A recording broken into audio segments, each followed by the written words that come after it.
Welcome, everyone. Please rise for the pledge to the flag.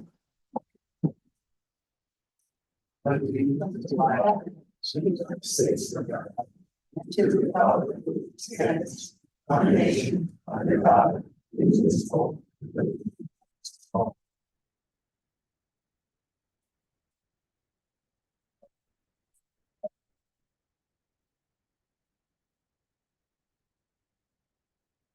So the first thing you have on the agenda is a presentation by Jacob Gardner, of Schuylkill River Greenways, about the proposed boat launch at Poplar Neck on township-owned property.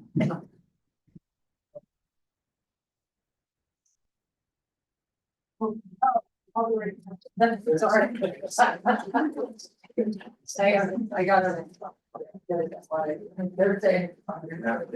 Good evening. My name is Ken Moore. I'm the Trails Director for the Schuylkill River Greenways.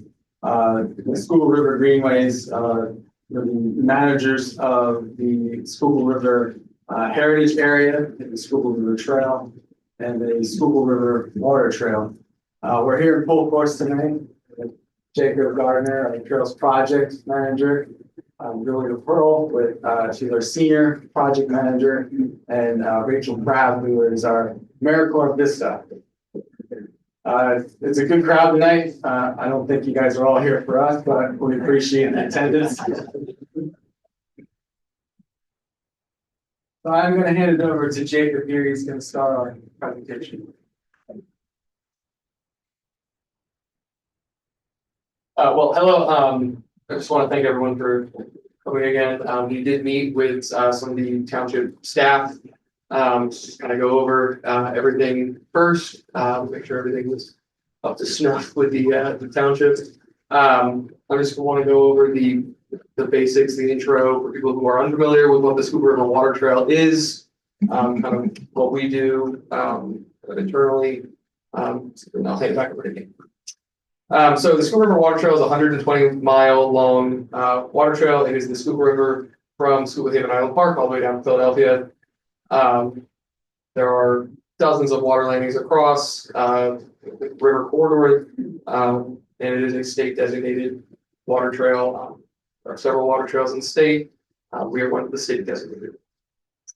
SOG internally works to identify different gaps within the Schuylkill River Water Trail. We try to keep those gaps underneath 5 miles. It's been identified, if we go to the slide, that this Cumru gap, or internally called the Cumru gap, is within the 7.2 mile gap between Jackson's Landing and the newly purchased Research Landing.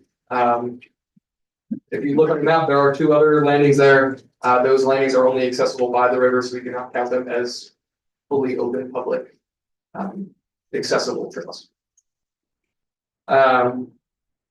So this site was identified as an important site that we might want to close this gap.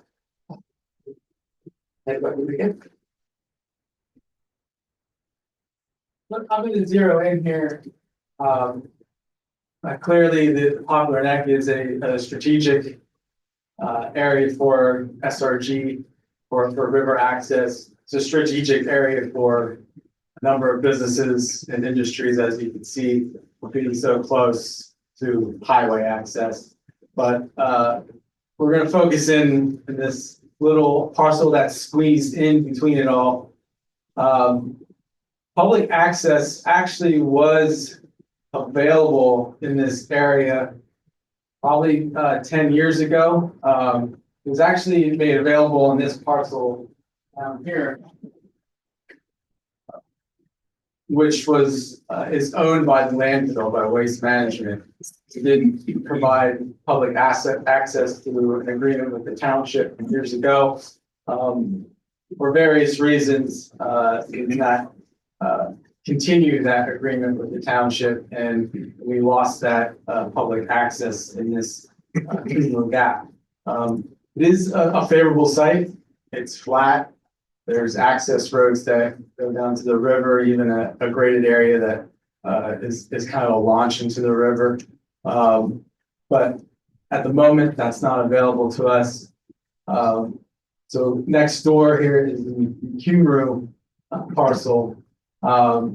It's a site, it is flat, but as you get closer to the river, you're dealing with some challenging slopes.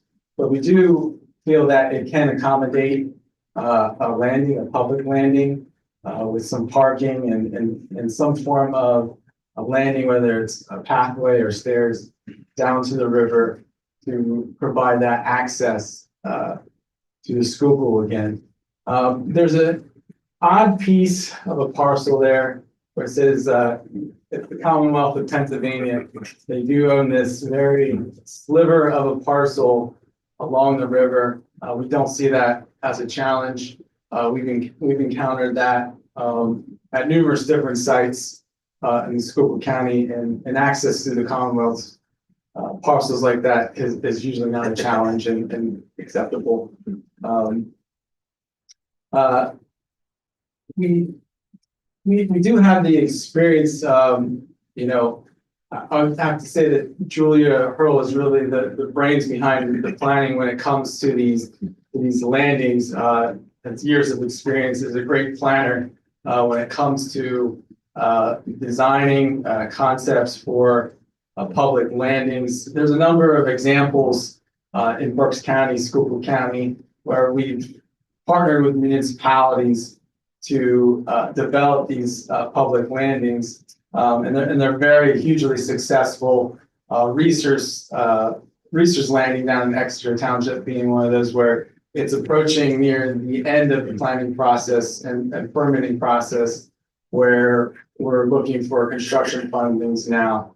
And that obviously was a partnership with Exeter Township. The way the process works, we like to partner with the municipality on these landings and then get into developing a conceptual design. And that's based off of having public meetings, having public input, the municipal input, and what their needs are to develop that concept. And then that goes into a final design phase where we're getting funding for engineering, developing the engineering plans, getting permits, and then after permits, finding that funding for construction. That's typically the approach to these landings, where we're partnering with public, the township, the whole way through the process. Thank you, and we'll take questions.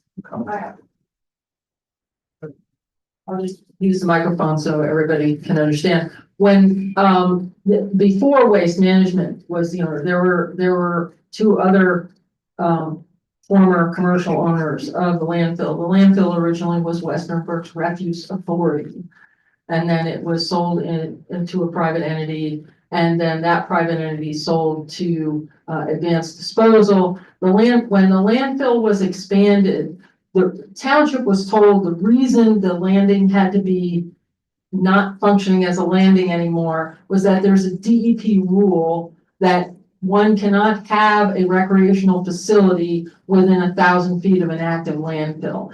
And we spoke about that. Have you looked into that? Yeah. Because the new site would be within 1,000 feet for sure. Yeah, thanks, Gene. Yeah, you can actually look up the regulation. That is an actual regulation. It's chapter 273.202. And yeah, your memory's second to none. It's 300 yards. 300 yards from it, and this is a verbatim from a school park or playground. The property owner does, the adjoining property owner to a landfill can waive 300-yard requirement. And it's only a regulation for new or expanding landfills.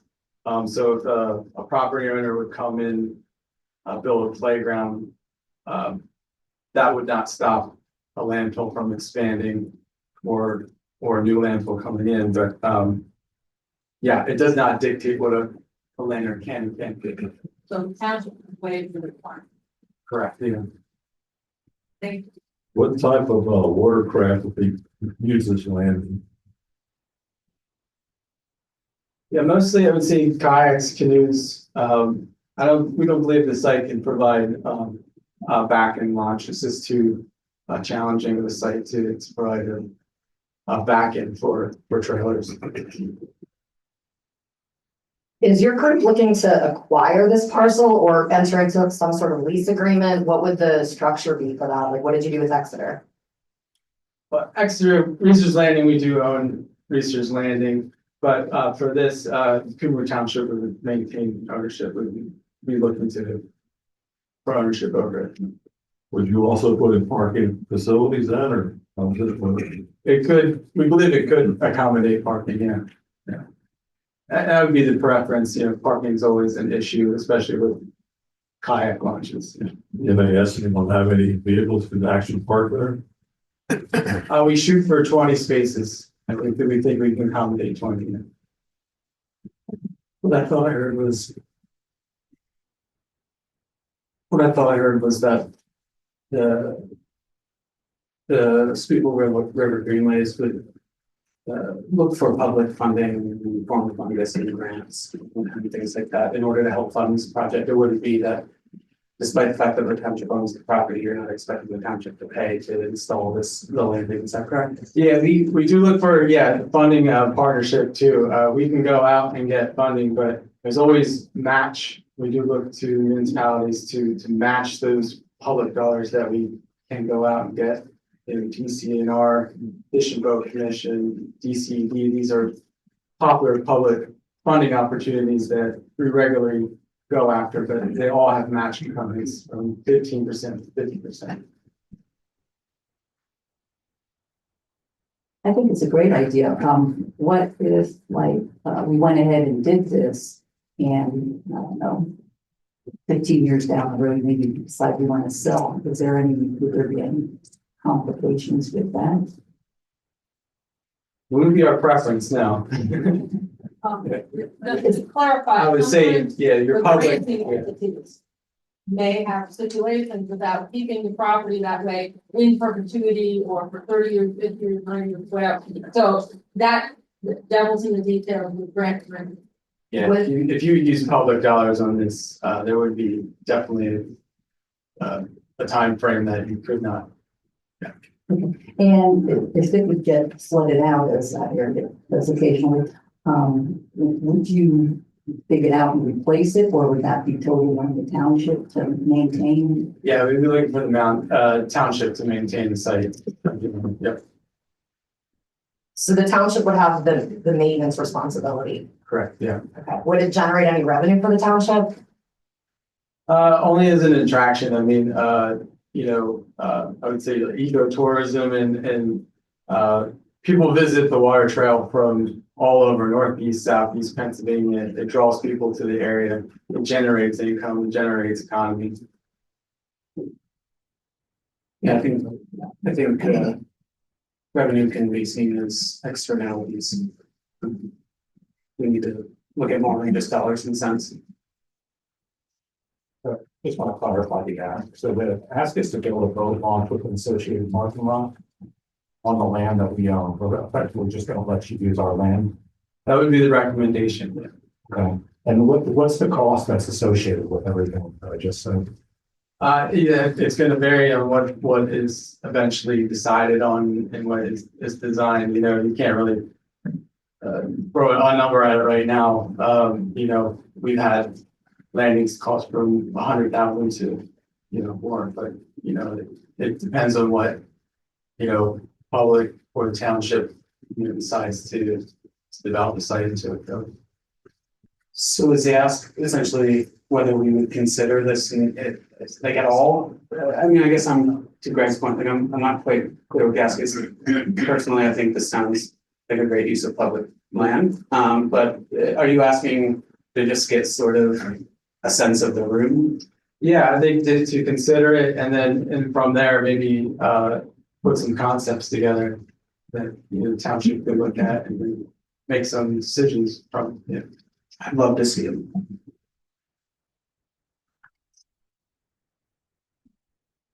Yes, my name's Glenn Henry. I'm formerly there with the microphone. Sorry. Microphone. I normally don't need. Okay. Yeah, Sure. Glenn Henry, 480 Fairway Road. I'm familiar with the Greenway. I'm on the trustees of the Martin Foundation. We give them a grant every year for your use, so I'm well familiar with it. I've done a couple of your sojourns down the river, and so I'm very familiar with that little stretch in there. I put in, I know it's not a landing, but I put in at Valley Stream. Yeah, and I think there's an outfit down in Pottstown that has got that land to use. And so my question is right here with the top of the, because of all the edits and everything, it's not navigable. You have to use a microphone so YouTube can. Yes, sorry. Right where the Poplar Beach Bridge is, That might come off. it's pretty narrow, gnarly in there. And there would have to be some, remediation done. To make sure that this is clear, because you definitely have to make a portage there. And along that gap, there's some more portages, which you wouldn't be responsible for, but right here, it's quite gnarly. And then down in here, there's a really fun little chute that is formed because of some more eddies that have formed a dam up there. But there's a nice little chute that's either a class 2 or a class 3, and I have a lot of fun in there. But I'm not sure whether, a novice, a kayaker, it would be nice to be able to get them around that hole there. So I'm just curious what your plan would be for something like that. Thanks for that question. Yeah, so that outfitter is Take It Outdoors, and that's a partner of the Schuylkill River Greenways. Actually, we did visit the site with Take It Outdoors to say, are we crazy to do this? And we said, no, we think we can do this site there. They had the same concern as soon as we got there, talking about some of the narrows, but they said, you can pull it off, you can do it here. Yeah, so they're the guides. We listen to the guides and they say, we can get through here. Yeah. I mean, the Greenway. Yeah. We're the Greenway, if anybody wants to know, it's a great organization. They've been around for a long time. They do a lot of good work all over the state, all the way down to the sea. Great out. Did somebody else have a question? For him? No more? Okay, thank you. Thank you for your time.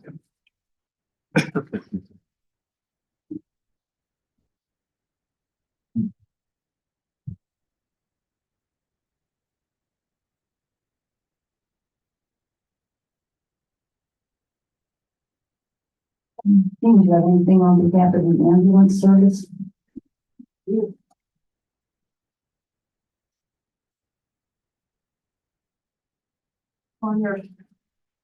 On your shared drive, there is some information. Really what I'd like to focus on, I don't know, is Chief Cosgrove here? Okay, I don't think so. What I really wanted to focus on was item B. Ambulance service, having some ability to foster ambulance service is an obligation of all municipalities. However, there are some very inefficient methods in Pennsylvania for funding EMS service. And the Center for Excellence in Local Government, which is funded by the county commissioners and is an intermunicipal organization, convened a task force to look at the issue of EMS service in Berks County. Last year, 2 EMS services went out of business permanently. And it is not reasonable to think that the others can just fill in the gap. So for example, an ambulance service in Southern Berks County can't necessarily just fill in the gap for something north of here. There are some really odd features about how ambulance service is funded and paid for in Pennsylvania. I obviously won't go through the whole study, but I would urge everyone to read this study. There were a few copies that I had back there. We can send you an electronic copy. I think the document is very well written. I was on the task force that helped put the document together, although I cannot take credit for writing it. I've assisted with some of the sections, and, some of the language that's in there, but, others put in much more heavy lifting with writing the document, and it will be on the township's website. The biggest point of this document is to encourage everyone to ask your state legislators to look at this issue and provide more stable funding for ambulance service. I'll give you an example. When somebody uses ambulance service, the insurance company writes the check not to the ambulance service, but to the person who is transported. So what happens? They cash it. And the ambulance service does not get the money. And with all emergency services, whether it's police or fire, we have some firefighters in the back, or ambulance, EMS, there is a cost of readiness, the cost of readiness. And it's a high cost to be ready for just about anything. And so they put the service out there and they don't get the revenue to compensate for that. So I would urge everyone to read this document and to talk to your state legislators about, hey, what can be done to rectify this situation? In Cumru Township and two of the other municipalities, at least two of the other municipalities in the governmental school district, we have contracts with Tower Direct, and there is an ambulance tax or EMS tax on your tax bill that goes to pay for that contract. And that revenue to the ambulance service helps provide some stability and has helped provide some stability in continuing to provide a reliable service. So, thank you very much for allowing me to describe that study. Thank you. Next, it is approving the minutes. Can I do all of these in one? Yes, did everybody have a chance to look over the minutes? Do I hear a motion to approve the minutes for? Second. Sorry to cut you off there. Thank you. Mr. Bill Miller, Yes. Mr. Greg Miller, Yes. Mr. Bachelor. Yes. Mr. Donnell, Yes. Ms. Rao. Yes. Treasurer report. Hi, good evening. Did everyone receive my report for October? Any questions or concerns on that report? No? Okay. I do want you to, I want the public to know that we did get a nice amount of money, for our back truck. It was a 2013 back truck. Bob's Guide, everybody keeps everything in really good shape, and we got $220,100 for that, and that was phenomenal. So good job, Bob. Great. Thank you very, very much. And that's excellent. Thank you. Any concerns? Thanks. Thank you. Okay, public comment. You will be limited to 3 minutes, and I believe Commissioner Miller was going to set a timer for this. So the first up would be Craig. Craig. Can't read all of the letters here, but it starts with a B. The part of the game. Oh, okay. So it was, yeah, I was later. How about Amy? Well.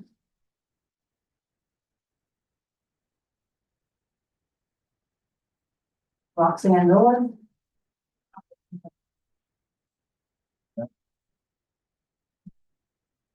Amanda. Rosen. Come on up, state your name and your address, please. I'm Amanda Rosentreader, and my address is 260 Wheatfield Road, Spring Township. I'm here tonight for the Greensville Business Park. I have something written up I want to say. I just want to express my concern about the Greensville Business Park. I live within half a mile of this location in Spring Township. I was born and raised here, and my childhood home was on Greensville Road. I now live on the street over from Greensville Road, and I've always loved the area where we live, and I've always planned on staying here, and I plan on raising my 2 young sons here. I'm a huge advocate for our community. I run the East Spring area community page, which I'm sure some people are familiar with. Ms. Rosentretter, I'm so sorry to interrupt you. I know it's hard to get up and do public comment. Yeah, Unfortunately, we reserve public comment in Cumru Township for residents of Cumru Township and taxpayers of the township. I think that's funny because Springs Hill Business Park, Springs Hill is mainly Spring Township, so it's I apologize. It's nothing against you personally. It's just what the board's policy is.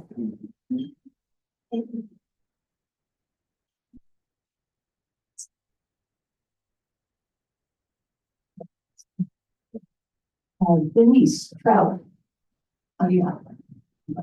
Thank you.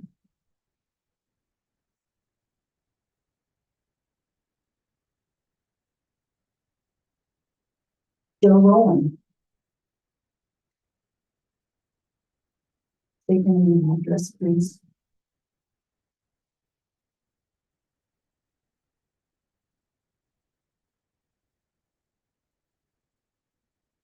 My name is Joe Rowland. I'm at 456 Kenny Drive. I want to talk about a little bit about the Greensville project. First off, this wasn't part of what I wanted to talk about. The rule that you don't allow people to talk that are out of the township, that's the sunshine rule. Because it's not, what I read on it's not, it says anybody's allowed to talk. No, it is the law that whose? residents and taxpayers of the township are permitted to speak. Okay, because when I go on the site, it says anyone's allowed to talk. That's not accurate. Okay, then why can't I find something that's accurate? If you want, I can send you a statute. I would appreciate it. Okay, you can provide us with your contact information. I can do that. Okay, very good, thank you. Okay, so I have something I wanted to read. We believe that the traffic study for 222 corridor is flawed. It seems like it only focused on the Greens Hill interchange ramp where you're going to get off for this. It does not appear to address the impact of the truck traffic that'll be using the off ramp to 222 business. Since Greens Hill Road on ramp on 222 north and off ramp on 222 business are combined, the added truck volume emerging on 222 north from the proposed facility will likely have a significant negative impact on the ability of the drivers to use the 222 business off ramp. Also, I don't know if you guys see what that's like at rush hour. It's a disaster. And it's just cars. It's just, and the lady from Spring Township, she's going to be involved in this. I know you won't let her talk, but Spring Township is so involved in this project. It's unbelievable. And I feel sorry that they aren't allowed to talk, but there appears to be no consideration for the Whitmer Road Way Station. That's at where Lancaster and Berks meet. So you got a way station there where these trucks are going to be pulling in all day long, getting weighed. And then when they leave there, hopefully they're underweight or at weight. What road are they going to use? They got to go back on the highway, or are we going to allow them to use the deer path? What is it? I forget what the name of the road is. Oh, I'm sorry, Deer Creek Road, which is a lot easier for them to access, and then go down the old Lancaster Pike. Originally, I thought we weren't allowing the trucks to use the old Lancaster Pike. I don't know if there's a weight restriction on that road. It's definitely a residential road. So it's going to be that I would say these trucks are going to use the old Lancaster Pike, it's going to be a mess. So I would like that question answered also. A while back, one of the commentators here wanted to know who our neighbor's going to be. So who's taking occupancy of this facility? That's 3 minutes, I know. I have my clock on. Thank you. Okay. Maybe you can answer that question for me. So I can comment on the question. I think last I heard, when this was presented towards the end of last year, for those that remember, what I recall, and I think folks here can correct me if I'm wrong or if something has changed, is that the quote unquote business park would accommodate up to 5 tenants. So it's not a matter of one, it's. But we don't know who our neighbors are going to be. the facility is not even occupied yet, so we have no contract of who's going in there. I think that's. So we're building this as speculation, that's what I'm asking. Sorry, you can move forward. Okay. Thank you, Mr. Miller. Well, Okay, next is Steve Buck. Yeah. Oh, okay, so you wait, and that is, okay, so then that ends public comment. Nobody else signed up, right? Did you sign up? I'm sorry, I'm just saying. Oh. Oh, you're in Sinking Spring? I'm in Cumru Township. 127 Mountain Drive. You're going to get me.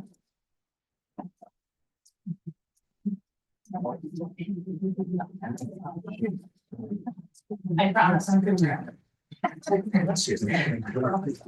Hi, this should only take a minute. I just want to say I am certainly not in favor of, the proposed business venture for many reasons. Obviously, traffic is a big part. Environment is another big part. Pollution, noise is a really big concern. I'm on Matthew Drive, so I'm right across the bridge. So very concerned about it. I'm also realistic. I know how this works. I know that in many ways, this is already, perhaps already, laid out. So this project would essentially be coming into our neighborhood. They would be our neighbors, right? So my question is, as an incoming neighbor who really nobody, wants, what could this development do for us as our community? What is it that they could offer to us that our community needs? Is there green space? Is there environmental improvements that could be made through this project? Is there community space? Is there community living space, community meeting space, recreational space? What can this project give to our community who is losing a lot of the things that we already have, such as peace, quiet, and things like that? These You're are gaining things. tax dollars. I'm sorry. You're gaining tax dollars, but I will admit, you might be losing with some of the others, Right, but these are there's a things- trade-off in life. Sir, I understand. These things are certainly things that will be helpful to some people, yes. However, these are quality of life concerns that we all legitimately have. Understand, they are quality of life concerns, traffic concerns, things like that. What I'm asking is, there's businesses that are bringing the tax in, they have the money. How can we contribute to the neighborhood and the community that they're going to be living in? I have been a part of some of these situations before, and oftentimes offering community space, offering green space, offering just the agreement that there will be some environmental give back is helpful. Thank you for your time. Thank you.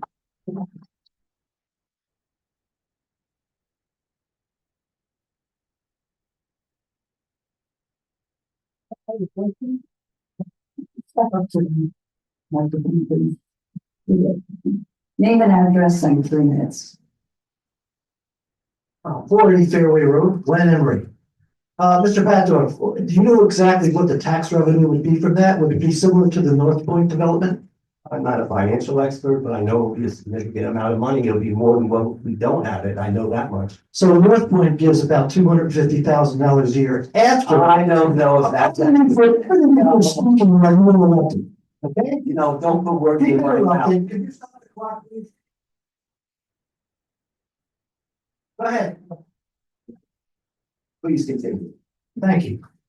So the North Point development is going to yield $250,000. Right now, that's ridiculous to think that this is going to give any more. $250,000 is not going to take us away from our financial situations that we have here. So I think that we need to look at that particular problem, and I appreciate what the woman just said. I'm sorry that we're not allowed to have Spring Township people talk. I believe that the Pennsylvania Sunshine Act says it's optional whether the board can allow people to talk. And this board has elected not to let people from the neighboring township speak. And I think that's outrageous. Thank you. Here. Thank you.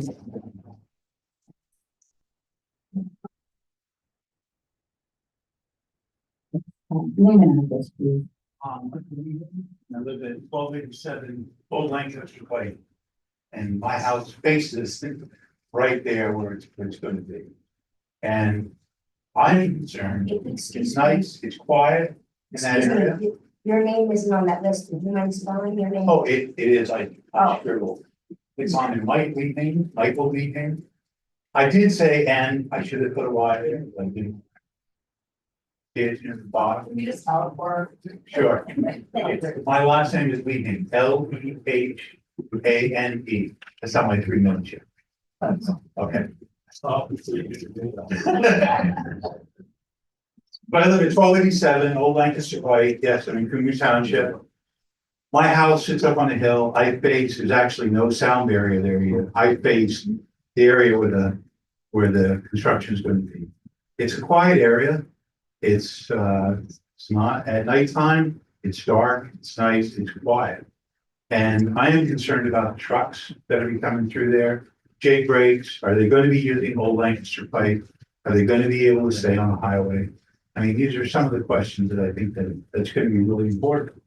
Because, you know, I enjoy the area. That's why I moved into it.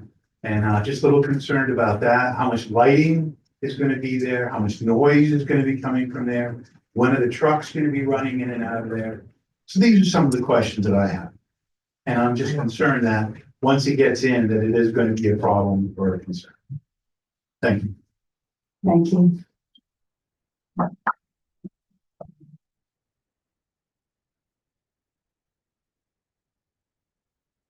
Okay, moving on to departments. Chief Winchester.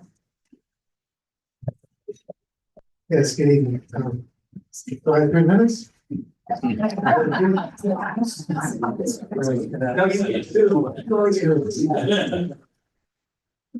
all showed my monthly report on your tablets. As you can see from looking, we're making busy on a regular basis. One item I did want to bring before the board is the Berks County Emergency Response Team is our tactical team for the county. We do participate in that. We reap benefits when we have situations that require more of a tactical or negotiations style resolutions. And so, for lack of a better term, it's our SWAT team that we use in the county. We do have a member on the negotiations team. They're applying for an LSA grant. They are strictly for equipment to update their equipment and be able to purchase new equipment. They're asking various municipalities that benefit from their services as well as organizations that participate and benefit in their services to write a letter of support for them to obtain this LSA grant. Again, it wouldn't require anything other than a board approval for myself and Manager Johnston to put our heads together and try and come up with a good letter of support.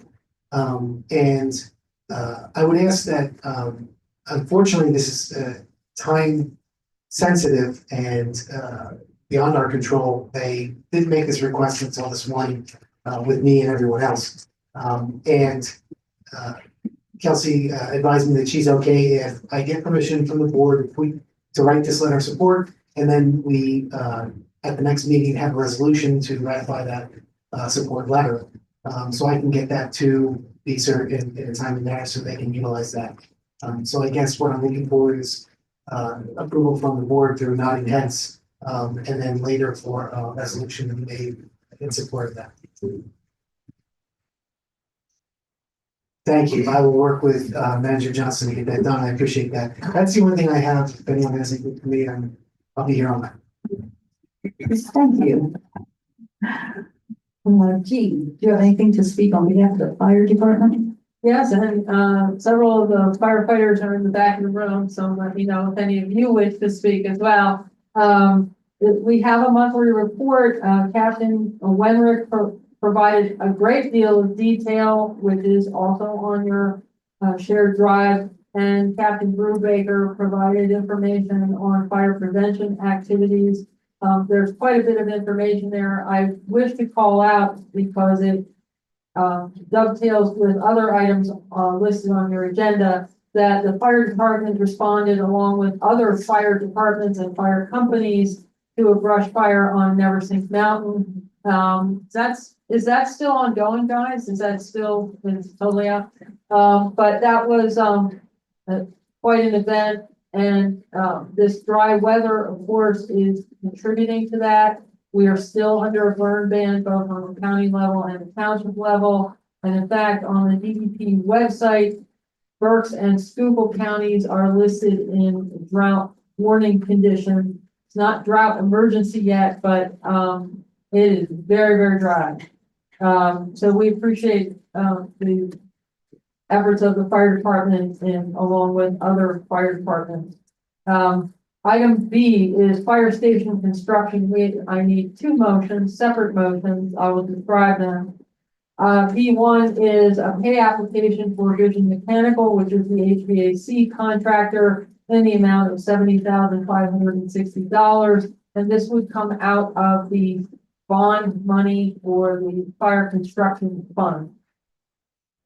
I'll make the motion. I'll second. Mr. Greg Miller, Yes.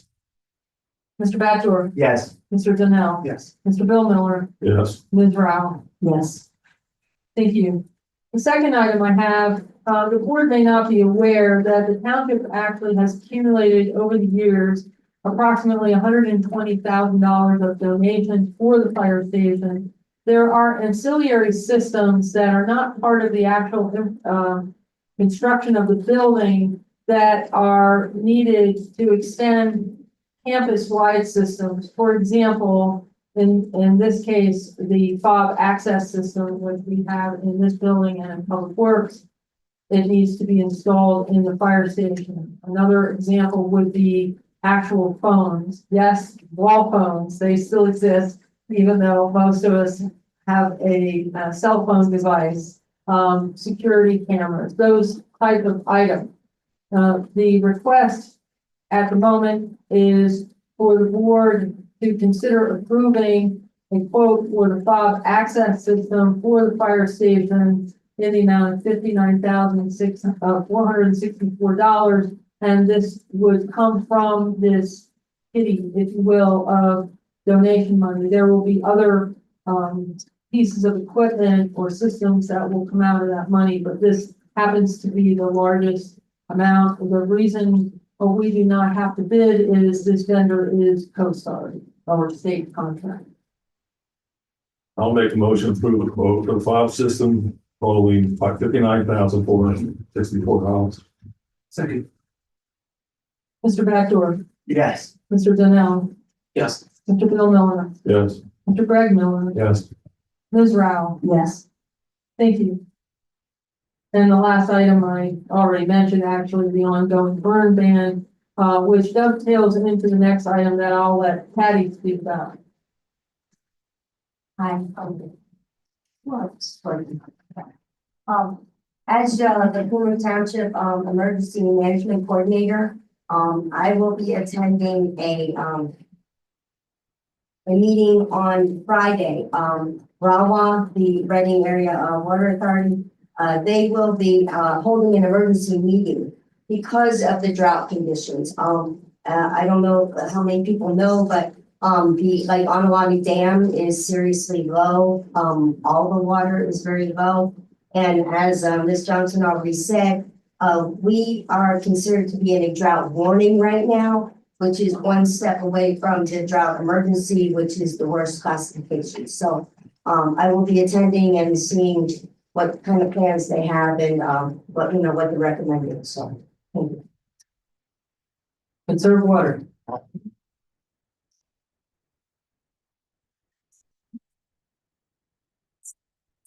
Under administration, you have the code report. If you have any questions on any of those items, please let me know. And if I don't know the answer, I will get the answer on the primer.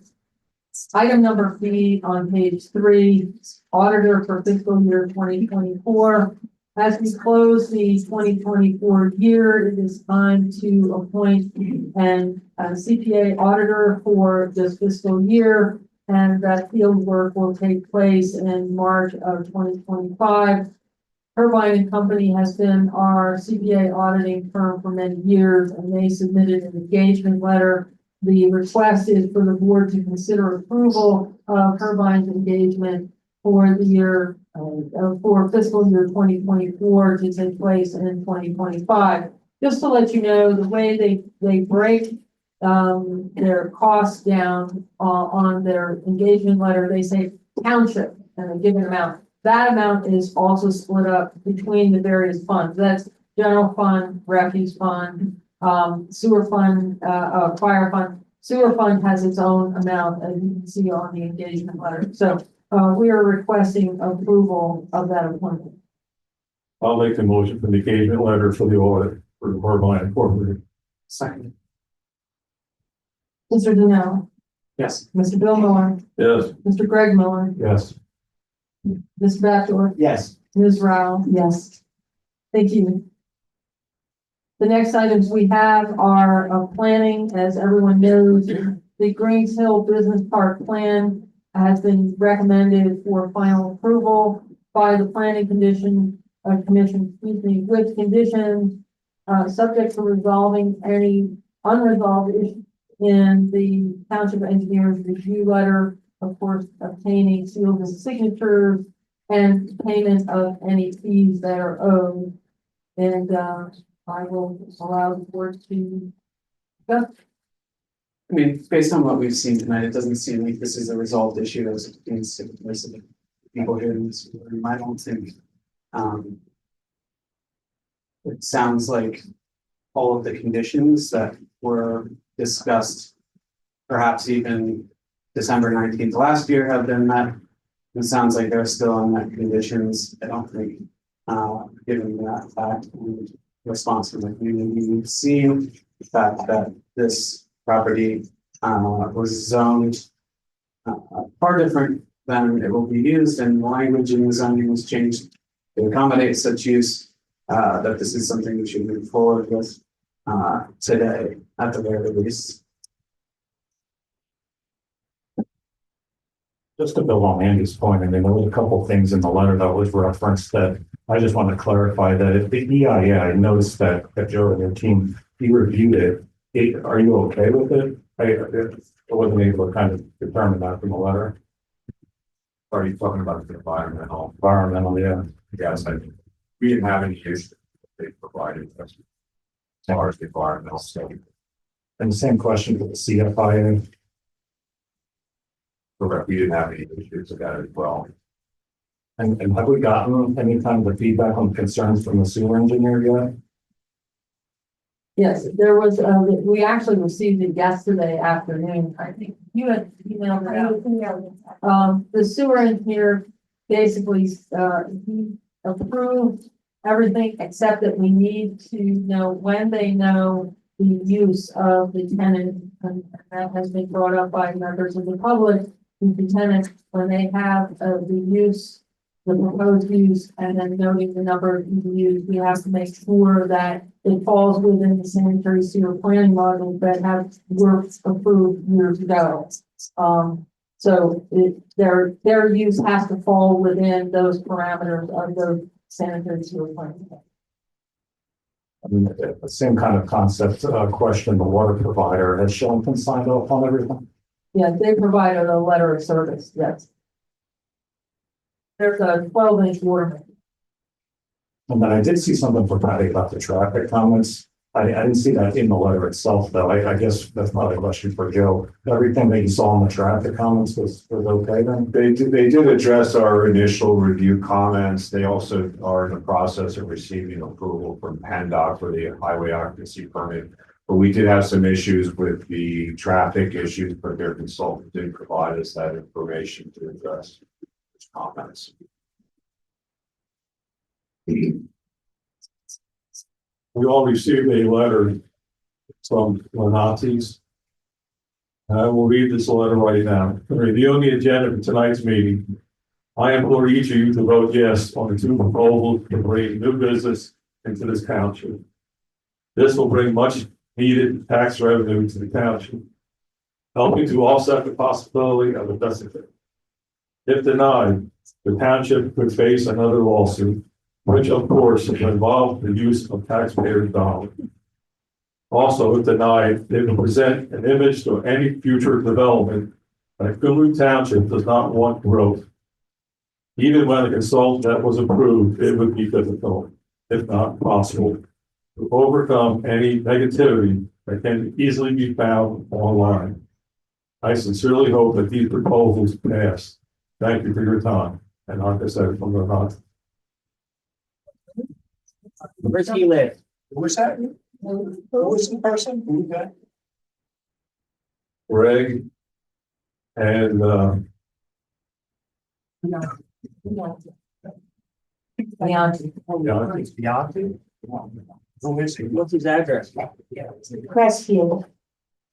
So, I mean, I'll address some of the comments in that letter since it was right there. The board, I think some of that is just patently false. The notion that the township doesn't want growth is absurd. We do want growth. We want smart growth. We don't want to pave agricultural conservation lands. Including me, don't want to pave conservation and agricultural lands.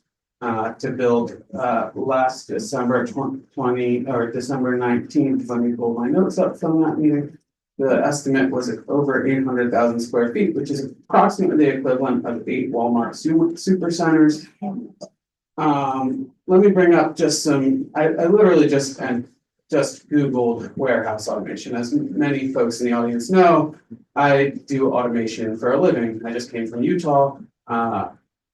In Salt Lake City, where I was attending a conference with people all over the world that flew in to talk about automation, artificial intelligence. Here are some headlines. This is from September this year.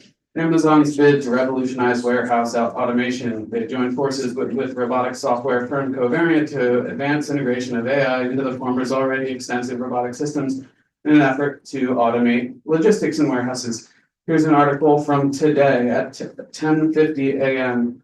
Symbotic Inc. AI-powered warehouse automation drives fourth quarter revenue surge, beating estimates. Here's an article from, you guessed it, today at 1:45 p.m. UPS lays off 404 workers amid automation push. The suggestion that this is going to be a massive boon for the tax base, at least as it pertains to employment and jobs, is frankly absurd. I can tell you, as somebody who, again, does this for a living, those jobs in 10 years will be sparse, to say the least. So I think we need to really look at this with eyes open. Goes without saying, everybody in this room knows this is not something I'm about, but I think that if we're going to talk about the benefits, we need to talk about the reality of what those benefits look like. There's no doubt that there's tax revenue to be had here. Question is, what is it really? And does that revenue offset the externalities and the costs to our public lands and our public goods? The planning commission gave final approval to this. They cleared all the issues that were on the table. With that being said, I'm making a motion to approve this plan. All right, well, I have a statement too here that I'll read off. This is from Greg Miller, 3 Brassy Circle. I'm not going to resign myself to accepting what the previous board thrust upon us. They didn't listen to the people that would be impacted by the warehouse, and they spoke out against it. They didn't respect the primary and general election results that were based on anti-warehouse sentiment. They instead disregarded public feedback once again and changed the MUGC acceptable uses after the primary results were known, keep in mind. And whereas yet pushed through a conditional preliminary approval in a lame duck session in December because they feared the new board wouldn't do the same in direct defiance with their electorate. Our board is now left in a no-win situation because of their actions. I won't justify their actions with a vote in support of the final plan. I have to be able to sleep at night with my decision, and I can't rest with a yes vote on my conscience.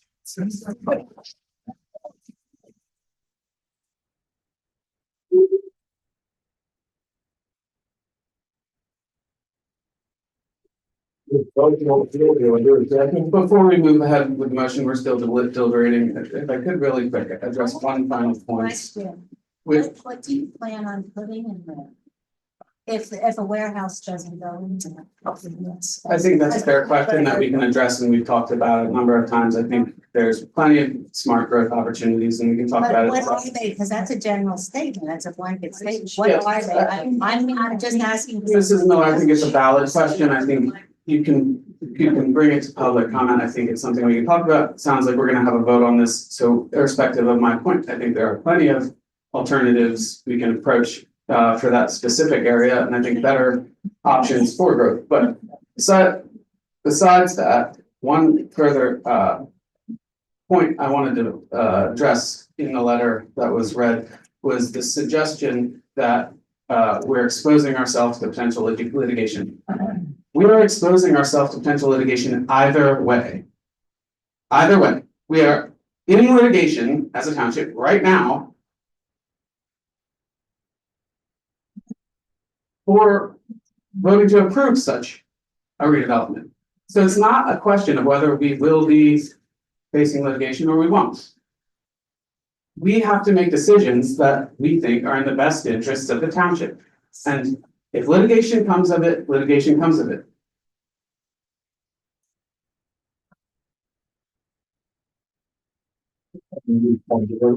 So take on litigation to fight against citizens. Maybe we should take on litigation to fight for them for once. Make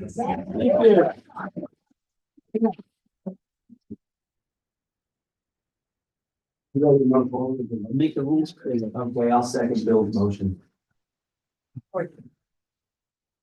So I have a motion by Mr. Miller, second by Mr. Badger, and I'll go through the roll call. Mr. Bill Miller, Yes. Mr. Greg Miller, No.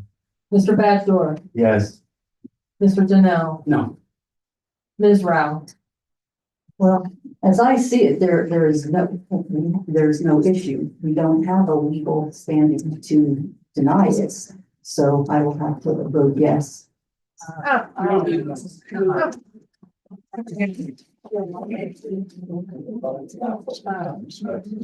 So before we move on, I'd like to just to clarify that point. Kelsey, could you clarify, do we need legal standing to reject?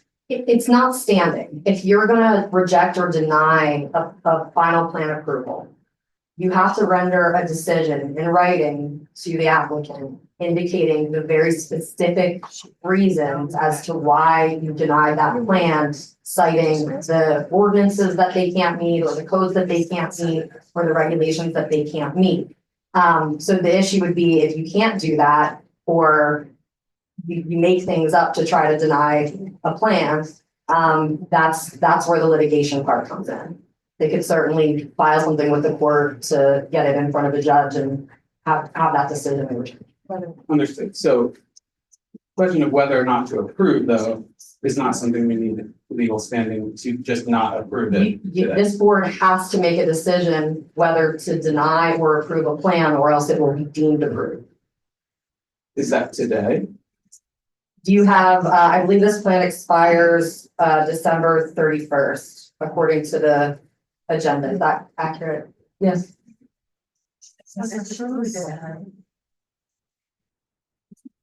So why? If this section of the meeting is over, we will move on to Old Hickory Buildings. This is a land development plan at the border between Cumru and Robeson Townships.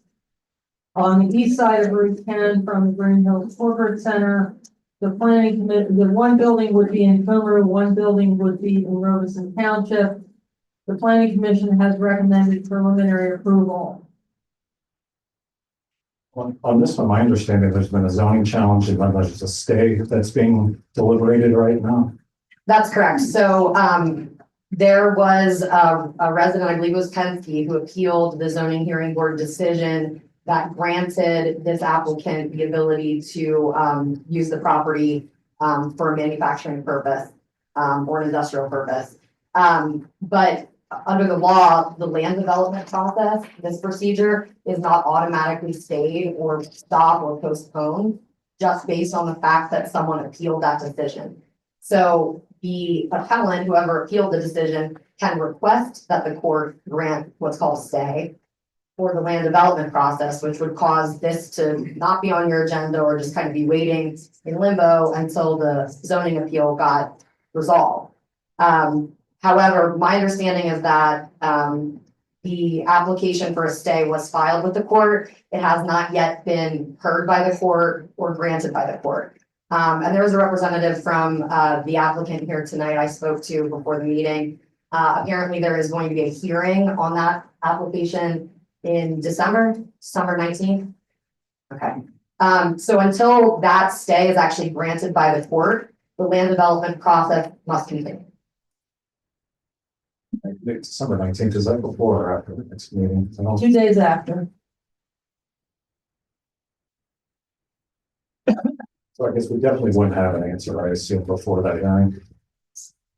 No, I know the judge that was assigned to this case, and he will hear all of the evidence and all the facts and all the argument before he makes a decision. And it's likely that the order, either granting or denying the stay, won't even be filed until maybe a week after that hearing takes place.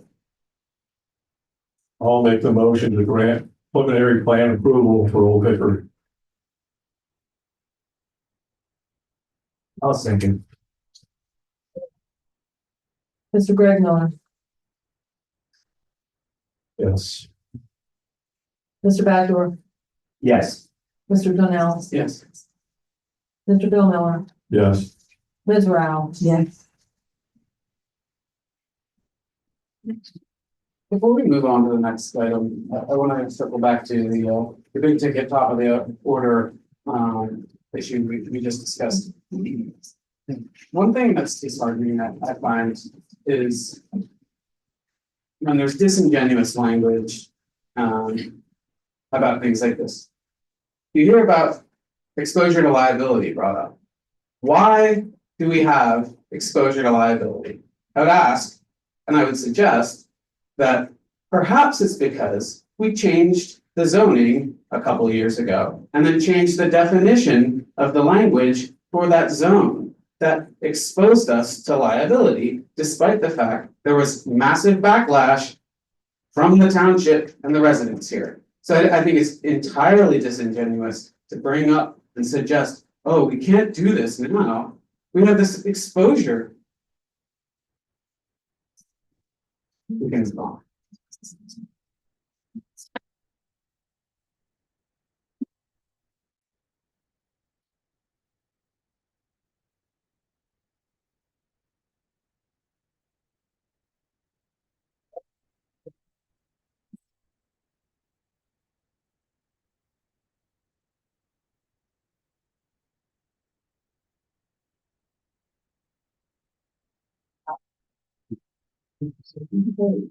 Cedar Park Road.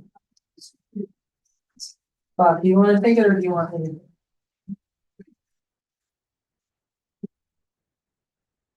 I'm sorry, I'm not very well read in this, but I do know what happened on the field. Gentleman bought the home, it was abandoned, he wants to subdivide it into 2 lots. My understanding is, I'm not a zoning guy, everything meets the zoning and planning that he needs. He did connect up to sanitary sewer. He timed it perfectly with our recent sewer main extension, well, sewer main replacement. And that's about all I have to say, unless you have questions. No, that was perfect. This is the simplest subdivision ever. And I could have said that. this new property owner actually approached Mr. McNichol even before we were finished with the road, so he was able to install the 2 sewer laterals that are needed, and it all fell together very quickly. It's an existing house, and they subdivided for 1 additional home. The planning commission is recommending the waivers as listed on the agenda. Move to approve the waivers. Second.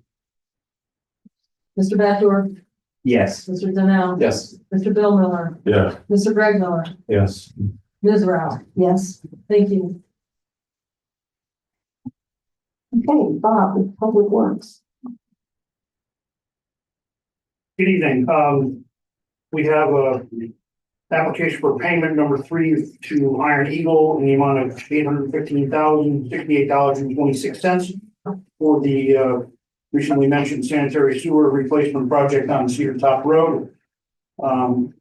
Right now, they're in the final phases. We do have a walkthrough and punch list meeting on Thursday to finish up the minor issues. But my recommendation is that you approve that payment.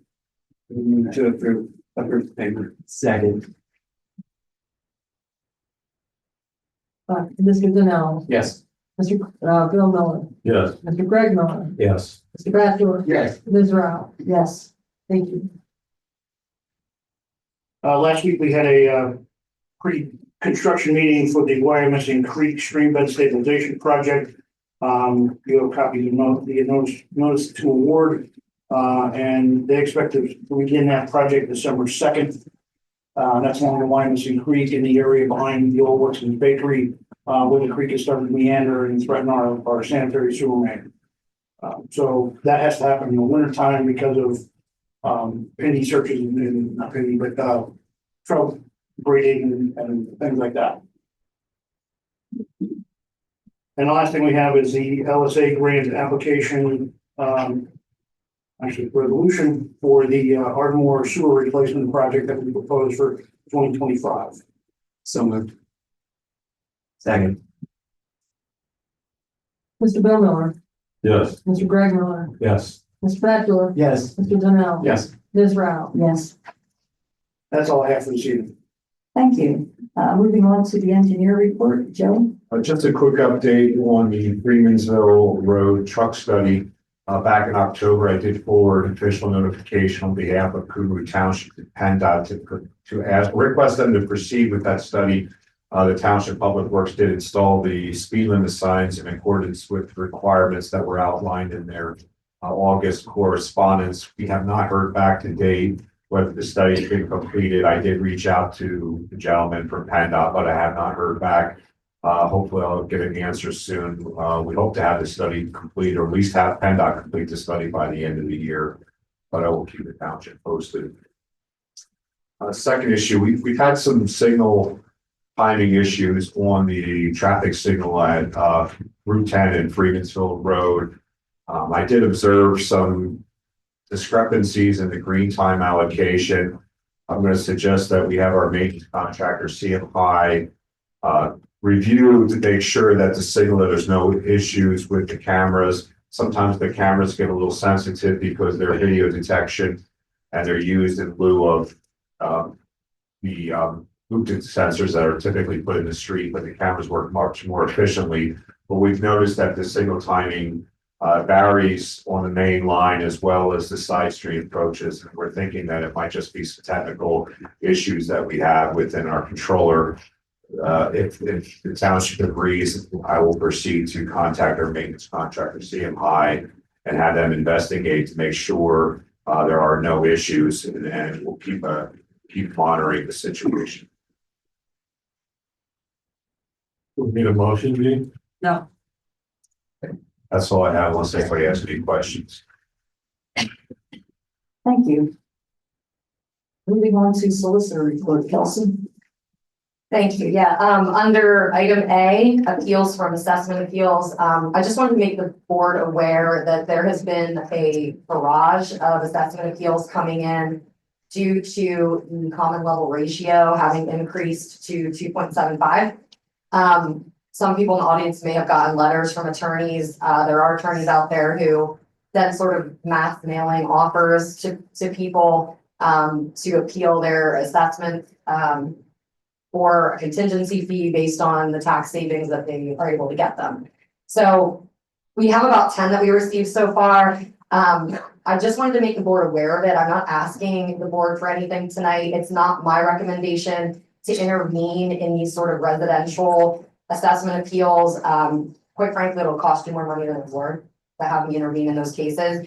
Additionally, the school district typically is the entity that handles those appeals and intervenes because they have more skin in the game as far as taxation goes. So I just wanted to make everyone aware that that was happening, but I'm not asking for anything now. If there is a big commercial assessment appeal that comes in, and it's gonna be worth a lot of money, I will bring that to the board, but for now, I'm just kind of filing these away and gonna keep track of them. Item B, dangerous structures. This is an update on 711 and 713 Philadelphia Avenue. As the board is aware, there was a hearing on October 11th of 2024, and the court did agree with the township's position in that case and entered an order allowing the township to demolish both of those structures. If you recall, at the October meeting, the commissioners agreed to give the owner 30 more days to demolish the property himself so that the cost could be placed on him instead of the township having to eat that cost. I did make contacts with the owner to inform him of that, and he proceeded very kindly to tell me off. And threatened to appeal the matter. I told him, good luck doing that. You can even show up to the hearing, have your lawyer call me. So the lawyer did call me, and it was actually a very pleasant discussion. I haven't heard anything since from either party. So at this point, my recommendation to the township would be to move forward with carrying out the demolition of both of these properties. So I don't think that they're gonna come forward and do it themselves. There's no need for bidding on this pursuant to the order, because one of the provisions that I included in the order was that this would be considered an emergency, which would negate bidding requirements. So I know, how much was the last demo? About 26,000. But These are I think that was elevated because they had to surgically separate that third building from the second and first building. There was a lot of labor. They were up there with saws. It was a mess. Yeah, because it was connected. Do you have any idea what the cost might be for two? I haven't asked. I guess would maybe not less than 26,000, but less because now we don't have to separate it surgically from the other. There's nothing left but those two. So I say we could do a motion to demolish the structures for a price not to exceed 50,000. And if it comes above that, we can bring it back in December. So. Second, Mr. Bill Miller, Yes. Mr. Greg Miller, Yes. Mr. Baddoor, yes, Mr. Donnell, Yes. Ms. Rouse. Yes. So I'm guessing you want me to proceed with that tomorrow? It's done. And just so the commissioners are aware, once the structures are demolished, we will move forward with putting a lien on the property for the amount of the demolition cost, so that we at least have something there. If the property gets sold, there's a lien that needs to get paid off. And just to let the board know, it doesn't have, the demolition won't happen tomorrow. Bob will pursue a quote tomorrow, but these things have to be scheduled. Because they need to bring in equipment, they need to dispose of materials, etc. So just to let you know, it's not going to be instantaneous. It is a process. And then that property all those properties will finally be cleared. Yeah, Over. and Nightmare. the one property owner of 717 has worked with Mr. Primeware. I believe he got his zoning relief, because those are pre-existing non-conforming lots from the 1800s. So he needed some zoning relief to be able to design the home that he wishes to build. But I think that one is going to happen. And at least one of the homes will be rehabbed. Items C and D, these are your updates on the zoning ordinance text amendment and the subdivision and land development ordinance text amendment. The letters were sent to property owners in the mixed use general commercial district regarding the rescheduling of the hearing, which is now set to take place at your January meeting. The zoning ordinance text amendment is a work in progress. I am working on revising it based on all the comments that I received from the Berks County Planning Commission, Township's Planning Commission, and the Township's engineers. So I will have a revised ordinance for you to review prior to the meeting in December, so that we can discuss it and we can decide if that's going to be the final iteration or if there needs to be more done. And that is all I have, unless anyone has questions. I'm sorry, Kelsey, you said we are gonna have the hearing then on the 21st of January? That's the goal. That's the goal. I That is the goal, but I'd like to make sure that this thing is ironed out and ironclad before we have the hearing so that there's no room for error. But that, yeah, that's what we're targeting. Thank you. Okay. Paying the bills. Do I hear a motion to pay the bills? I make a motion to pay the bills. Second. Mr. Greg Miller, Yes. Mr. Bachelor, Yes. Mr. Donnell, Yes. Mr. Bill Miller, Yes. Ms. Rao. Yes. Correspondence, you can read that, and then moving on to the 2025 budget. If the board would give me a moment, I'm gonna go up to the wall again.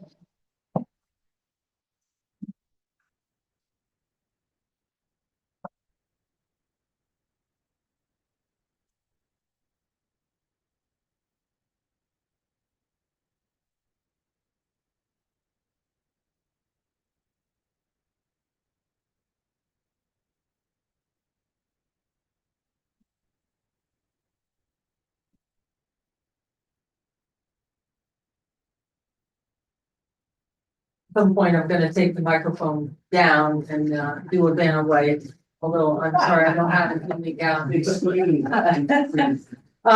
But first I'm gonna give some context to everyone. You may recall that we've had several budget meetings, and at the last budget meeting, we talked about the general fund.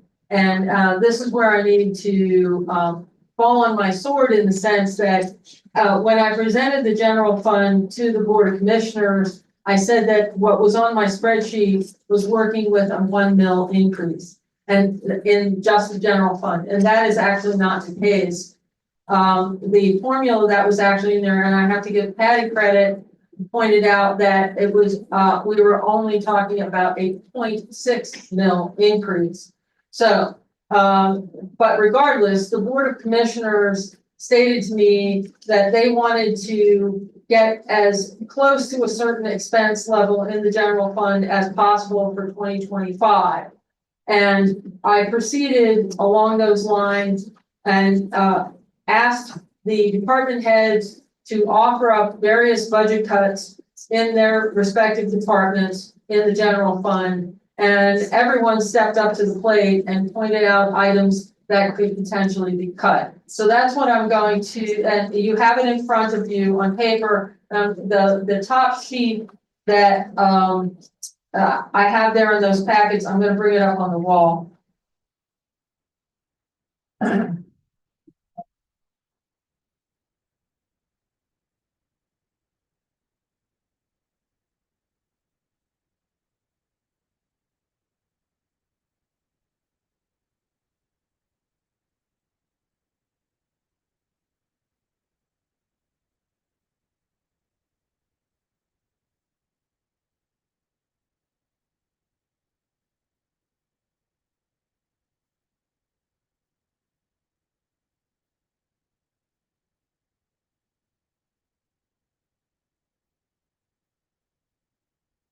Ms. Johnson, do you want to explain the half sheet about the millage? No, not unless it comes up in comment.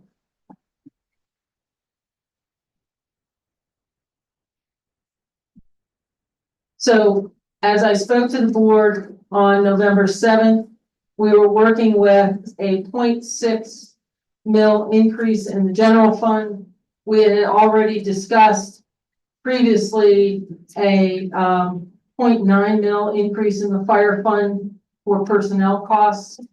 The 0.07 increase in the ambulance fund is necessary because of a contract that the township has for 2025 and 2026.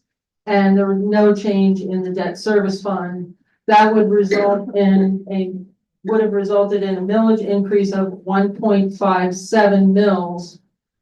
After asking all the department heads for various cuts, the so-called bare bones budget in the general fund, and of course, that's where all the focus is in the general fund, although we did reduce the fire fund slightly, but deleting the trainee, the codes trainee, deleting the consultant cost, deleting the library donation, moving 75% of the ordered truck cost to the liquid fuels fund, deleting another truck, deleting a police car, deleting the speed board, and various other reductions offered up by Public Works. We were able to, if the board chooses to adopt this budget in the general fund, reduce the tax increase to 0.97 mils. Gene, may I just have a interrupted for a moment? Yes, In regards to the police department, did you take out that half the salary for the year for the sergeant that chief mentioned? that was already incorporated. Okay, good. How about the savings for the cruiser? Is that out too? Yes, How about the road project on Hunter's Road? We put that back a year to save 400,000. I did not, that is not included in this budget. Well, it's something for consideration. Certainly, I and discussed it with Bob. He said, it's up to the board. that, exactly.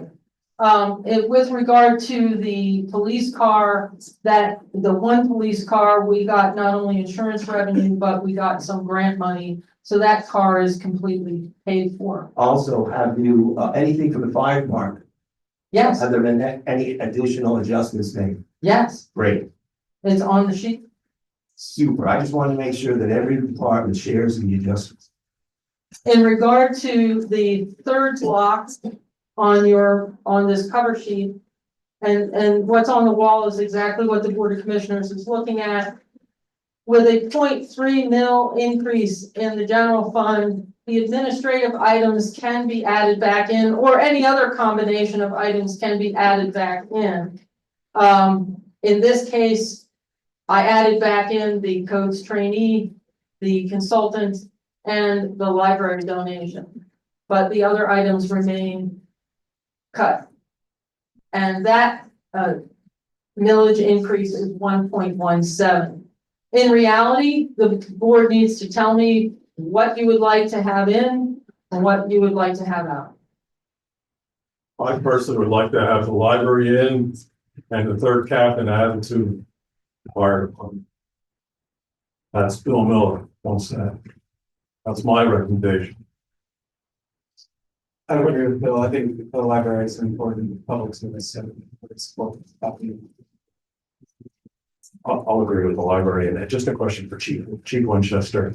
The salary adjustments we talked about, is that in here? Yes, those are in there. The consultant has to stay. I mean, that's the one thing that's in here that actually has the potential to generate revenue for us. I don't know why we would even consider removing that. I respectfully disagree, but we're both entitled to our opinion.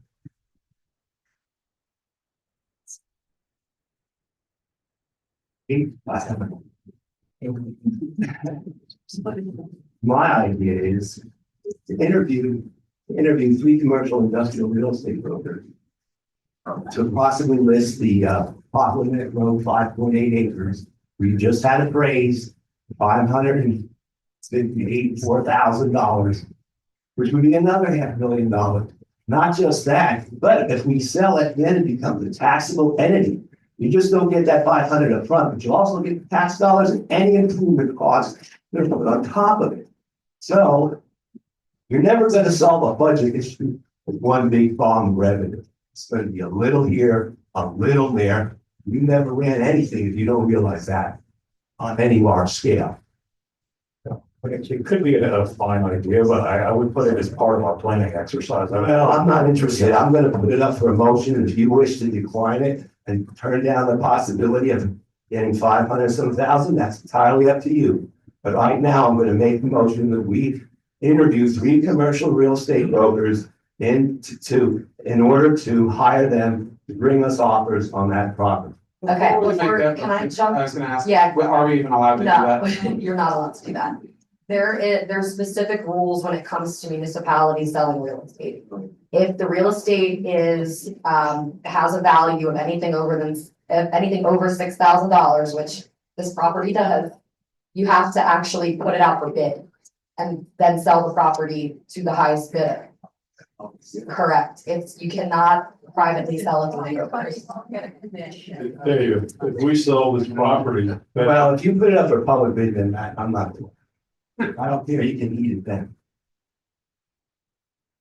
Dave, if we sell, No, you won't get the highest dollar. Either way, if we talk about, I think the appraisal came in somewhere around $500,000. At the current burn rate, I think that would be 8 months. At which point, we have 0 to show for this asset that we just liquidated. 8 months from the day we sell it for $500,000. we have 0 From to the show. day you sell it, the new owner will be paying an assessment based on the sale price of the property. Okay, $500,000. Okay, what's the assessment on that? The current millage, we can calculate it. We have all the information right here. Let's say it's $1,200 a year. I think that's probably pretty accurate. I don't think $1,200 a year in tax assessed value is gonna move the needle much, Mr. Doctor. I don't think the calculations are off. Dave, if we sell this land that you're talking about, doesn't that shoot out that proposal for the landing? For the- No, I'm only talking about the 5 acres. We still have that too up front on the river fronting. So basically, we have these places in parking. We have the riverfront parcel of 2 acres, and then we can sell off the back 5.5. For what its assessed value is, we have to put it on. Yeah, if you decide to put the property out for bid, you can reject any and all bids if anything comes in below fair market value. So they're not absolute. Correct. If someone bids fair market value or higher, that you got to accept it, but you can reject anything that's not fair market Anything value. less than the appraised value. I have a question for Mr. McNichols. My understanding is that the township is getting a lot of value out of the property as it stands today. And just, I think, I'm not a human calculator, so maybe $1,200 wasn't fair. Let's say it's $5,000 a year. This is ridiculous, just in your estimation. Do you think we're getting $5,000 a year in value out of that with what the public works team is doing with the property today?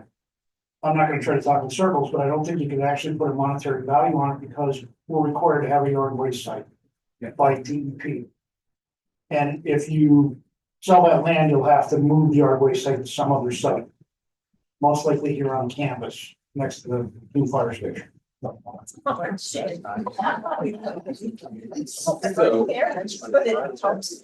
don't think $5,000, which is probably more than triple the value we would get in tax base. It's offsetting the value we're getting from it. I think the point that Andy's driving at is there's got to be strategic value behind it. It can't just be a monetary transaction here. I don't see any strategic value. You know, you need a one shot and done deal. I know, and I understand, I agree. That's why I'm all for getting it in the hands of somebody who can increase the income and the income value of the parcel. So, and we have, we decide, we make the decision. We don't have to put it in the hands of anybody but ours. We make those decisions. The other thing that we have to remember, we're using that same area for materials being moved for the fire station or for some of the sewer projects that we do have. They dump down there. Is that correct, Tom? It was, and I'm not 100% up to speed on what still has to be moved for this fire station. I think it's almost all done as far as material. Cedar Top Road is all done, with the exception maybe 1 or 2 others. So that's taken care of. Moving on with other projects, we'll just have to pay to have someone take away, to dump it. Well, that's quite a dump site. Well, we're probably paying them to put them on our side, right? We're probably paying whoever's dumping there, we're probably paying them to dump it on our site, correct? We pay the hauling down to the site, but we don't have to pay to dump it.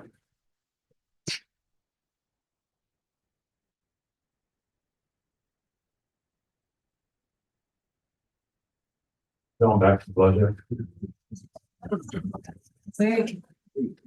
So I need the board to tell me what you want added back into the general fund. I've heard a couple of opinions from Mr. Miller and Mr. Miller. And about the library from Mr. Donnell. I agree with the library as well. Question for you, when you say move the 75% truck, is that moving the debt service? Is that? No. Oh, That the truck is $201,000 and change. when we get liquid fuels money every year from the state, we are allowed to sequester a certain amount of that money for future equipment. And right now, we have $153,000 available in that sequestration. And so $151,000 of this $201,000 dump truck is going to be taken out of liquid fuels, and only $50,000 contributed by the general fund. This is the truck that we ordered in June of 2022 that is sitting, waiting to be upfitted right now. Now, this captain that we're talking about hiring for the fire department, it's not gonna happen immediately in 2025. It's sometime in 2025. And in January of 2025, we are going 24/7 coverage. So for this to happen, you're gonna need that captain. Like I said, it's not gonna be immediately in January, but maybe 6 months later into the year. I'm not sure how long it's gonna take to find this individual to be captain. I think it's something we have to seriously consider, because we're going 24/7 for the fire department. How much of a delta is that, Gene? Does that go to the 0.9 above? Correct.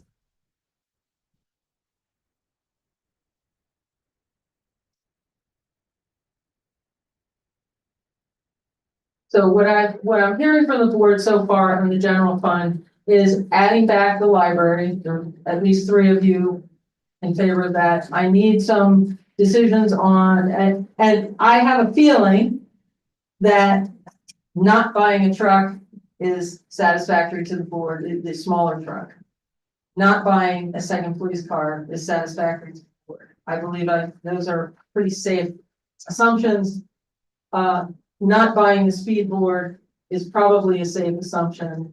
And there are other miscellaneous reductions. I need the board to opine on the trainee and the consultant. If I could for 1 second, just to clarify. In the past, the boards have always directed public works to use as much liquid fuels money towards paving as many miles of roads, feet of roads as we could. So traditionally, we have always paid for blacktop out of liquid fuels and trucks out of general fund. We can make this change, cut back on the paving, pay for this truck that we ordered 29 months ago, and then delete the utility truck that we had proposed. So it's kind of a swap. So we're not ordering a truck, and we can live without that truck for another year or 2. No, it's not my idea at all. My idea was to pass the original budget. But I'm getting forced into making these cuts. Not by me, by the other 2 commissioners. Want to make the cuts. I don't make the cuts. But to try to satisfy some of their desires, then I'm willing to take some of these things out. And I'm not really in favor of any cuts at all, to be honest with you. I wish we could afford everything. I want to eat caviar every night personally, but I would be happy to come to a compromise. Like, look, I think we have a budget that we need to find a way to compromise on. I think everybody may have different opinions. I feel it's important, to your point, Mr. Miller, that we do provide 24/7 fire service to residents of the township. I think staffing fire company is important. I also think it's important for us to look very hard into strategic planning and growth. And I think bringing in experts to help us do that is the right way to go. So I think I would be in favor of retaining a 3rd captain, retaining the consultancy, and retaining the library funding. If that's something we can all agree on. Yeah, I mean, to go on Andy's comment, I think what I would go for is the last option that Gene has here, the 0.3. And then I would agree to add back in the captain. It's de minimis at this point. It was fine. I guess one word of caution that I'd offer, with this option that I just kind of spoke of, we're still talking about a $600,000 operating deficit. Knocks our fund balance down to about $3 million. Next year is going to be hard. Next year's gonna be really hard. I mean, you heard Kelsey just talk about all the changes in valuation that are gonna be coming up. It's not gonna be going in our favor. We have no real fund balance to rely back on because of rating issues that we would run into. So we're gonna have to true this up at some point. Reality is we'll probably be looking at a worse macroeconomic condition next year. There's a lot of factors that'll be against us next year. That really worries me. I'm saying it worries me, and that's that I don't have an answer today, but it's something we're gonna have to keep an eye on. Going forward, we're gonna have to really look at our expenses hard next year. Or conversely, really blow our tax rate up, which is not something I think anybody's interested in. So, I think what you just suggested was option 2. Option 3, the line. Oh, yeah, not the option 2 of the new presented budget. Correct. Without removing the additional fire captain. With adding back the fire Yes. captain. So it would be option 3 plus the fire captain. I would move to propose that as the budget.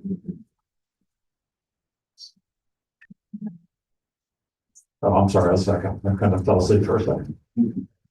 All right, I'll call for the vote. Mr. Bill Miller, Excuse me, we're adding the library, let me get this straight, the library, the captain, and the economic plan. yes, and the training. What I understood as the motion was to take the last option plus adding back in the fire captain, which would make the fire fund 0.9. So the overall increase would be 1.27.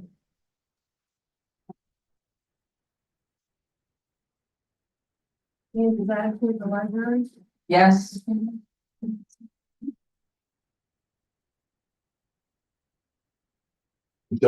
the consultant, yes, and I'm not following this, the training. training, Maybe just to clarify, that's the codes Correct, trainee to train someone up under the. correct.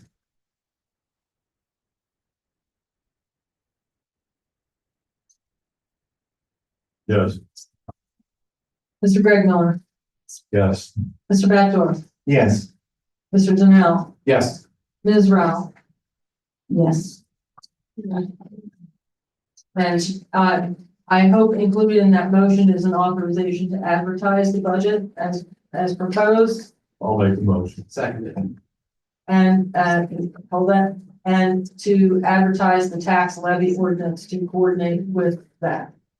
Is that included in your motion, Mr. Miller? Yes, It's included in the second. Thank you, Mr. Bill Miller, yes, Mr. Greg Miller, yes, Mr. Backdoor, Yes. Mr. Donnell, Yes. Ms. Rao. Yes. Thank you.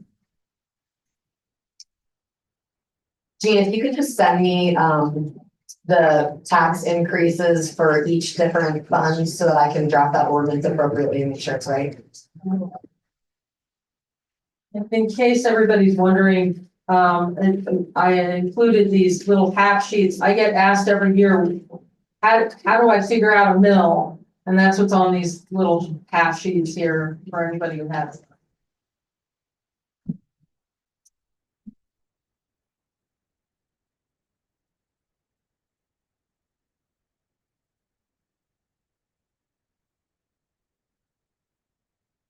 Okay, under commissioners, moving on to steering committee.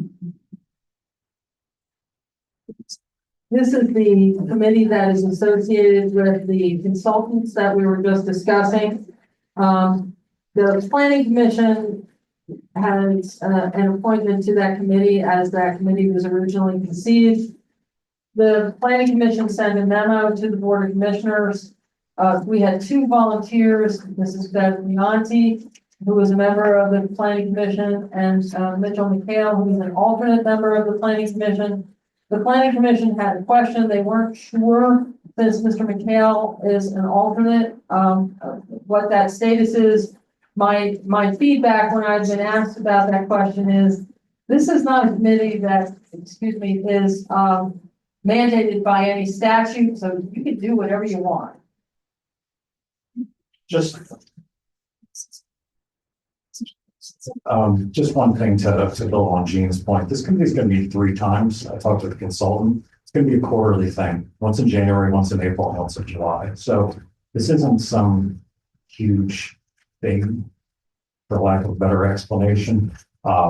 It's an important, I'm not trying to diminish it, but let's try and keep it in perspective, I guess, is what I'm saying. I liked Mitchell, when he presented himself here for the alternative spot. I thought he seemed very smart, ambitious, and eager to get involved. So I would, do you need a motion? Well, I like, Jean did mention about why not have both of them. The only reason we didn't have 2 on there was just to keep the number odd in case there was something that needed to be voted on. I mean, going to my earlier comment, I'm not gonna kick the screen if we want to put 2 people on there.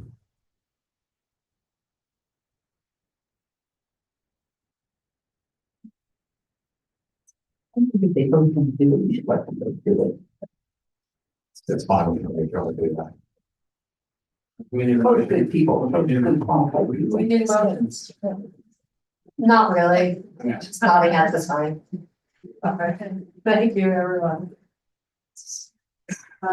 In regard to executive session, we only have one issue, it is that I'm aware of, it's personnel issue. My suggestion to the board would be to allow me to go over the reminders and then you can call the executive session. We do not expect action at the executive. In regard to the reminders, there are several zoning hearings occurring on November 26th. The first one is zoning hearing involving proposed sale of land by the Wyoming United Church of Christ. The next one is about a modular home. The next one is about a shed in a front yard. And then on the back, there's a variance to construct a single family residence. The planning commission has stated its support of this particular application. It's a very old pre-existing non-conforming lot in Farview, and the individuals would like to place a home there. Then the last one is about a garage. So most of these are single family related variances. The Board of Commissioners meeting for December is on December 17th. This says 6 p.m. It should be 7 p.m. I apologize to the board. It'll be 7 p.m. And as you heard me state a few moments ago, the budget will be advertised for public inspection, and the ordinance for the tax levy, real estate tax levy, will also be advertised. At that meeting, you will officially adopt the resolution that was drafted previously about the refuse rate for 2024, which is decreasing by $10 for each household, and the SMP rate, which will not be changing. So there is a lot of action that happens at the December meeting. I have 2 questions for the board. One, specifically with respect to that meeting. In past years, we have traditionally put a lot of these items, the tax levy ordinance, the 2 resolutions, the budget, and several other items on a consent agenda because you've already spent several meetings discussing these items. So I need, otherwise you'll be making a heck of a lot of motions, and which you still can do, it's your meeting. But if you wished us to put the budgetary related items on a consent agenda for an omnibus motion, we certainly can do that. So I've got 2 nodding heads, 3 nodding heads. Okay, 4. All right, thank you. We will do that. The other item is in relation to the advertisements for the budget. There is no prescribed way to advertise budget, except to say that it is available for public inspection. In other words, there's nobody designed an ad that's in the first class township code. I didn't know if the board had any particular desires There are so many funds. My, belief was we would advertise it for public inspection and then place links on the website so people can look at the draft budget. And of course, they can always come into the township building. That's what I envisioned. We usually, did not use the worksheet format because it's, unless you're familiar with it, it's kind of hard to read. We used the line items and what was projected for the coming year. That's how we've traditionally done this. I don't know if, the board has any particular, preference. Hearing none, Greg, did you have something? I don't, I mean, it's fine, believe that. All right, thank you. The planning commission meeting on December 2nd, they do intend to follow up on the solicitor's comment. The planning commission does intend on looking at and opining on the zoning and subdivision ordinance amendments at that meeting. They deferred most of their comment at the previous meeting. Some of them did make some comments, and one of them specifically in writing, but they will discuss them further at that meeting. And then we have various office closings for the holidays that are listed on your agenda. And I have nothing further. We can go into executive session at the board's convenience.